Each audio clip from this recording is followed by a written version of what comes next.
G'day everyone, this is just a bit of a bench update for January. Now it's nearly over, so I finally finished off this lump, the Revell 148 F89 Scorpion, which I started over 10 months ago. Had all these visions of rescribing it, and I soon realised that that's just going to take way too much time, and I lost motivation for it, so I just put it away. And then having unfinished kits lying around eats at me. I don't like it, so I had to get in and get it finished. Pretty disappointing kit really, but for the price anyway. But anyway, that's done and dusted and an experience. That's the only aircraft I got done, finished in January. I'm still working on the Voodoo and the Airfix B24. They've still got a ways to go. The Voodoo has, at this moment, one wing on it, and I have to glue the other wing on it and let that sit, and then putty up the gap up by the intake section. The Liberator is in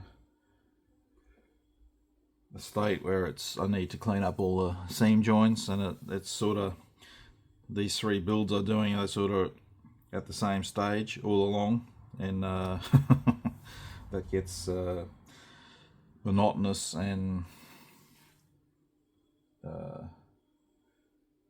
same old when you're up to the same stage. But that's just how it worked out. And also they're all natural metal finishes, which I didn't plan too well, did I? So that's why they're a bit stalled at the moment. I also, through January, I did some little Star Wars builds for my own amusement. This is these are Bandai kits, so it's 1:144 scale. Great little kits if you've never built Bandai. As in the Star Wars, I've never built anything else theirs, but the Star Wars kits, they engineer them well. Usually where it clicks together, they push fit, but they're that good. Usually where they push together is a natural panel line, so you don't need to worry about filling and sanding, cleaning up seam joints. This one you do, because of the engine parts are sandwiched.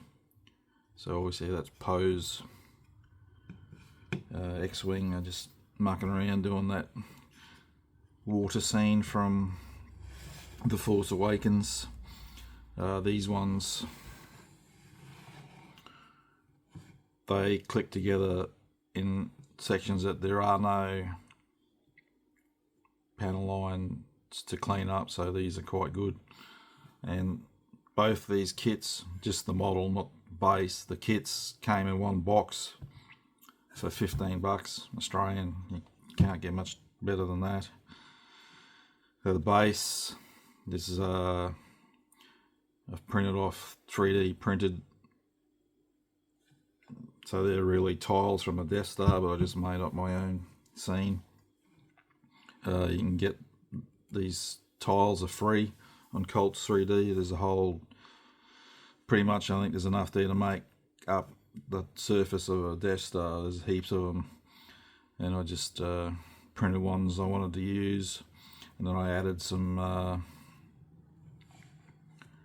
went through the sprue spares I've got heaps of, and cut off pieces, bits and like these, and just glued them on just to liven up a bit more than what it already was.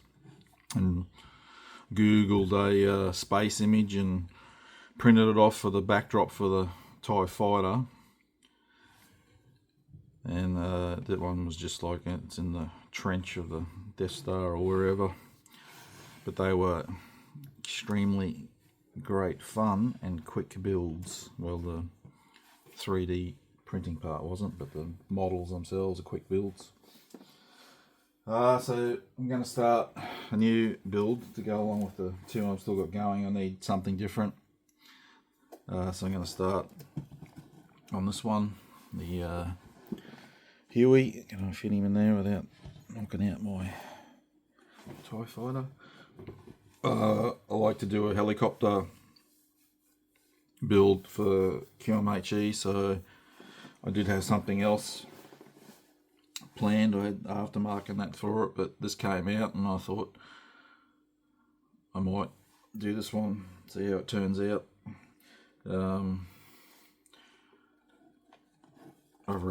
You've probably already seen the review, but it should be a bit of fun. I can't envision too many problems with it. The only part that may cause a bit of difficulty is the clear parts going in,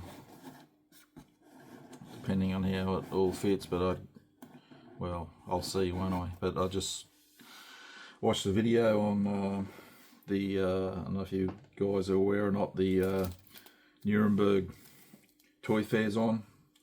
So it's an annual event and all the model companies display all their new models coming out and all their new reboxes coming out and that for the year. So it's still going now, I think. That's the 2025 one. And I saw this there built up in the trumpeter section. It'll look nice, so hopefully it goes together good.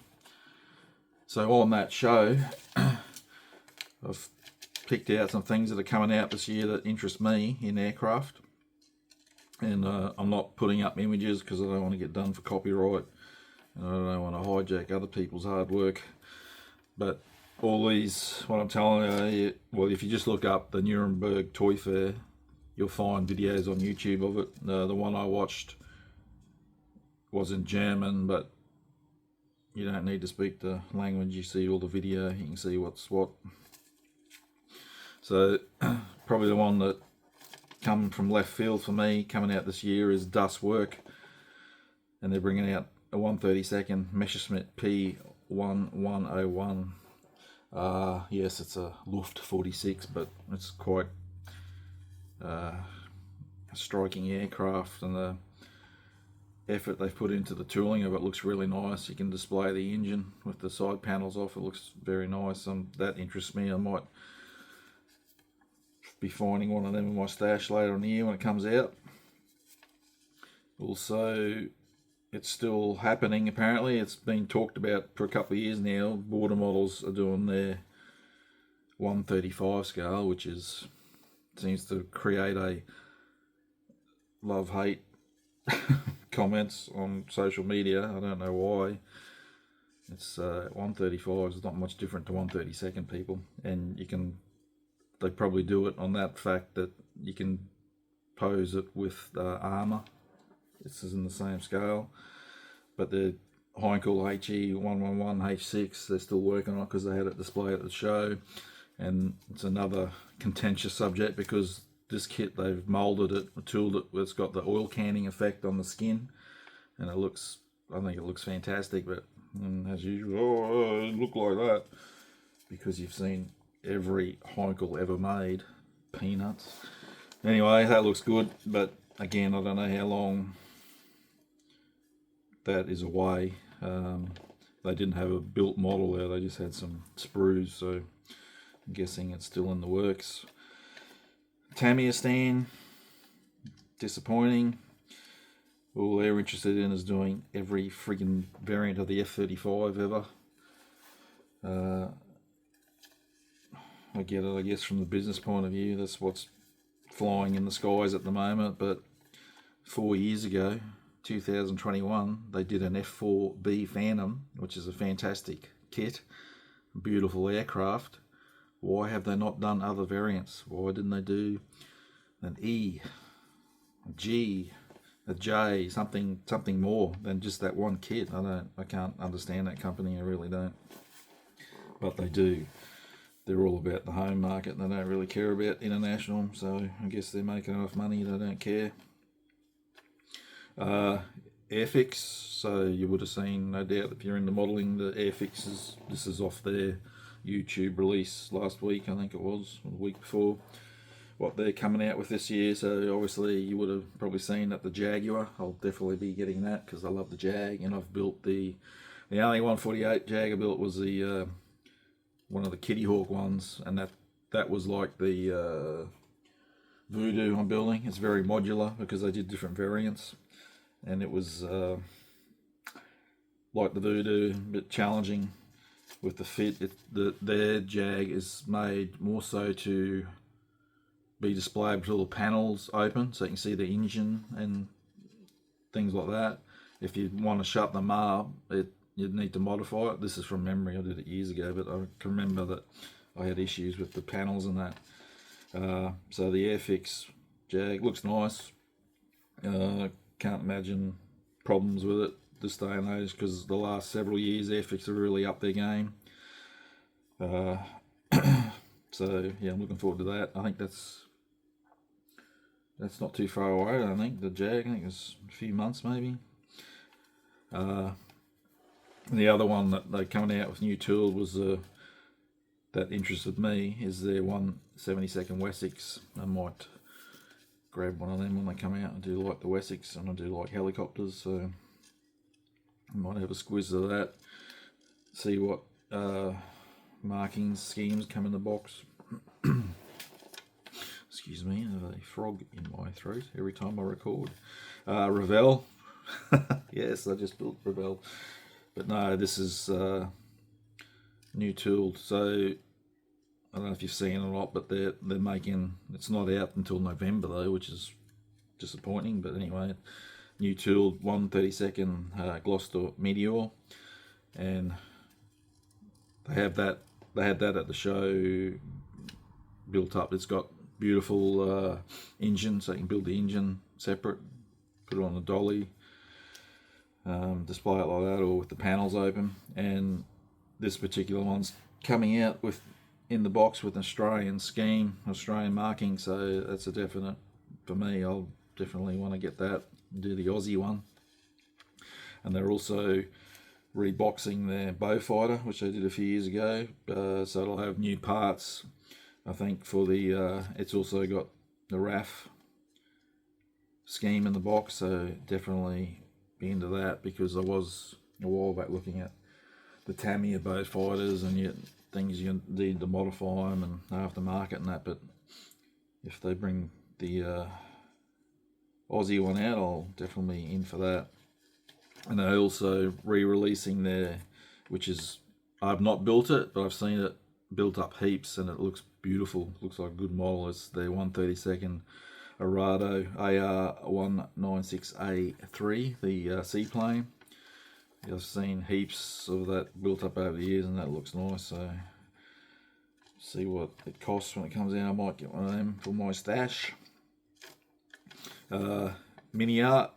So they did the you would have seen the Junkers, or the Junkers F13. They've done 2 boxings of that already, but they're bringing out the float plane version of it. I'll probably get one of them. I don't know how far off that is, but I've seen, well, that was at the Nuremberg Toy Show built up, and it looks nice. And I've seen the sprues, spit it out, the sprues for it. The corrugation on it is quite exquisite. It's so fine. It's a corrugation that's got rivet details in the corrugation, so it looks like a nice kit.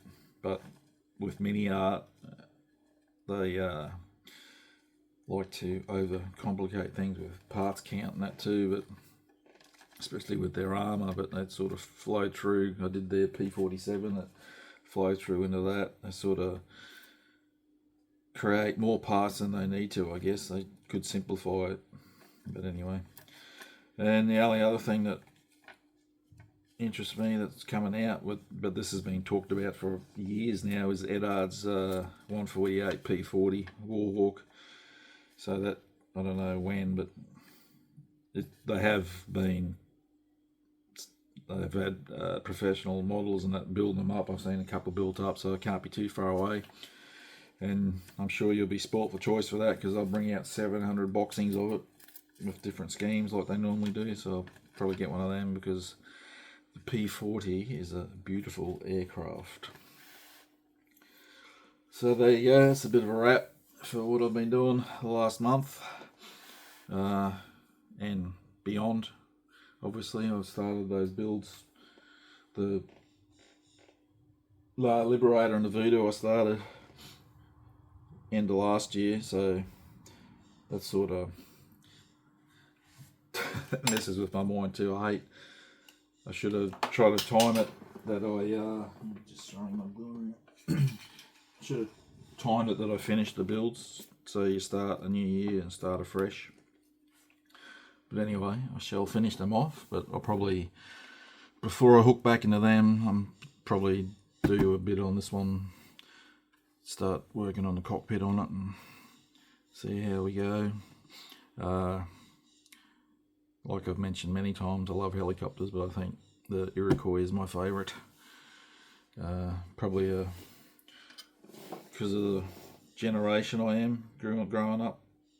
I was born in 71, so growing up, all the images of the documentaries I was watching out of Vietnam and that, I love watching it, and I love the sound of the Iroquois. Beautiful chopper.